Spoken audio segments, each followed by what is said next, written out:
అందరికీ నమస్కారం. నేను మీ స్వప్నాస్ లైఫ్ జర్నీకి స్వాగతం. గత ఎపిసోడ్లో 8వ తరగతి నుండి 10వ తరగతి వరకు నా చదువు ప్రయాణాన్ని మీతో పంచుకున్నాను. ఈరోజు నా ఇంటర్మీడియట్ చదువు ఎలా సాగిందో మీతో పంచుకుంటాను. చిన్నప్పటి నుంచి నా చుట్టూ ఉన్న వాళ్ళు పెద్దయ్యాక ఏమవ్వాలనుకుంటున్నారో చెప్పేవారు. కానీ నేను మాత్రం నా లక్ష్యం గురించి ఎవరికీ చెప్పేదాన్ని కాదు. దానికి ఒక కారణం ఉంది. మా నాన్న ఆర్థికంగా చాలా ఇబ్బందులు పడేవారు. నేను పెద్ద చదువులు చదవాలని చెబితే నాన్న చదివించలేరేమో, మళ్ళీ ఎవరైనా ఎగతాళి చేస్తారేమో అనే ఆలోచనతో నా మనసులో ఉన్న లక్ష్యాన్ని బయటికి చెప్పేదాన్ని కాదు. కానీ నాన్న తీసుకొచ్చే పుస్తకాలు, న్యూస్ పేపర్లలో ఐఏఎస్ టాపర్స్ స్టోరీస్ చదివేదాన్ని. వాటిని చదువుతున్నప్పుడు నా మనసులో ఒక లక్ష్యం ఏర్పడింది. ఎలాగైనా కలెక్టర్ కావాలి, పేదవాళ్లకు సహాయం చేయాలి, మా నాన్న ఎదుర్కొంటున్న పేదరికాన్ని, అవమానాలను తగ్గించాలి అని మనసులో గట్టిగా నిర్ణయించుకున్నాను. ఐఏఎస్ టాపర్స్లో చాలామంది సోషల్ సైన్స్ తీసుకున్నారని చదివాను. అందుకే ఇంటర్మీడియట్లో హెచ్ఈసి తీసుకోవాలని అనుకున్నాను. కానీ మా అన్న, నువ్వు బాగా చదువుతావమ్మా, ఎంపీసీ తీసుకో అన్నారు. నాకు ఎంపీసీ తీసుకోవాలని ఇష్టం లేదు. కానీ అప్పటికి నేను చిన్నదాన్ని. నా మనసులో ఉన్న లక్ష్యాన్ని ఎలా చెప్పాలో తెలియలేదు. అందుకే ఏమీ మాట్లాడకుండా ఉండిపోయాను. తర్వాత అన్న తిరుపతిలోని ఒక ప్రముఖ గవర్నమెంట్ కాలేజీకి, నెల్లూరులోని ఒక ప్రముఖ గవర్నమెంట్ కాలేజీకి నాకు అప్లై చేశారు.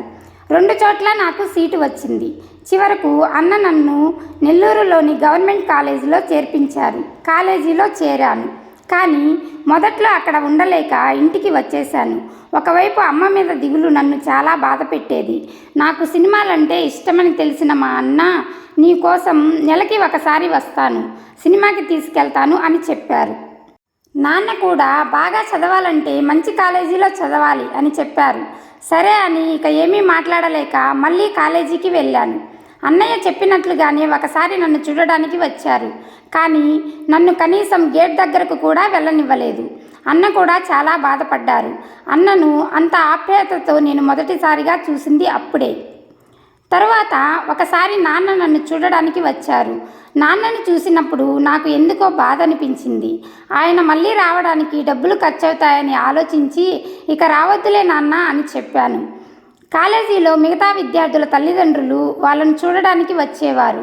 నేను వాళ్ళను చూస్తూ ఉండేదాన్ని. కొంతకాలానికి నాకు కూడా అక్కడి జీవితం అలవాటైపోయింది. అక్కడ కూడా నేను పెద్దగా ఎవరితోనూ మాట్లాడేదాన్ని కాదు. కానీ నాకు కొంతమంది స్నేహితులు ఉండేవారు. నేను బాగా చదువుతానని వాళ్ళు నమ్మేవారు. నువ్వు కష్టపడి చదువుకో అని నన్ను ప్రోత్సహించేవారు. ముఖ్యంగా నా ఎంపీసీ ఫ్రెండ్ భవానీ. తను చదువులో నాకు కొంత సహాయం చేసేది. కొత్త వాతావరణంలో చదువు అర్థం చేసుకోవడానికి ఇబ్బంది పడుతున్న సమయంలో తన సహాయం నాకు ఉపయోగపడింది. కానీ చదువులో అసలు సమస్య అప్పుడే మొదలైంది. నేను ఎంపీసీ, అది ఇంగ్లీష్ మీడియం తీసుకున్నాను. టీచర్స్ బాగా చెప్పేవారు, కానీ మొత్తం ఇంగ్లీష్లోనే చెప్పేవారు. మ్యాథ్స్ మాత్రం పెద్దగా చెప్పేవారు కాదు. అన్న నాకు maths, physics, chemistry text books తెచ్చిచ్చారు. కానీ వాటిని చదివినా నాకు అర్థమయ్యేవి కావు. పబ్లిక్ పరీక్షలో తెలుగు మాత్రం బాగా రాశాను. నాకు ఇంగ్లీష్ అంటే మొదటి నుంచి చాలా ఇష్టం. అందుకే ఇంగ్లీష్ను కూడా బాగా నేర్చుకున్నాను. వేరే వాళ్ళ దగ్గర గైడ్ ఉంటే అందులో తెలుగులో చదువుకుని అర్థం చేసుకుని పరీక్షలో ఇంగ్లీష్లో రాసేదాన్ని. కానీ మ్యాథ్స్ మొదటి పేపర్ పరీక్ష రోజు క్వశ్చన్ పేపర్ చూసినప్పుడు నాకు ఏమీ అర్థం కాలేదు. చాలా ఏడుపు వచ్చింది. అలా పరీక్షలు పూర్తయ్యాయి. తర్వాత రిజల్ట్ వచ్చింది. కాలేజీలో ప్రతి ఒక్కరూ కనీసం ఒక సబ్జెక్ట్లో అయినా ఫెయిల్ అయ్యారు. నేను మాత్రం తెలుగు, ఇంగ్లీష్ తప్ప మ్యాథ్స్, ఫిజిక్స్, కెమిస్ట్రీ సబ్జెక్ట్స్లో ఫెయిల్ అయ్యాను. నాకు అప్పుడు పెద్దగా బాధ కలగలేదు. కానీ ఏం చేయాలో మాత్రం అర్థం కాలేదు. ఇప్పుడు నేను ఎలా పాస్ అవ్వాలి అనేది నాకు తెలియలేదు. సెకండ్ ఇయర్లో ఉన్నప్పుడు ఫస్ట్ ఇయర్లో రిజల్ట్ గురించి నాన్నకు లెటర్ రాశాను. ఇంట్లో ఎవరు నన్ను ఏమీ అనలేదు. కానీ నేను ఎలా చదవాలి, ఏ బుక్స్ చదవాలి, ఎలా పాస్ అవ్వాలి నాకు అర్థం కాలేదు. కొంతమంది టెస్ట్ పేపర్స్ తెచ్చుకుని చదివేవారు.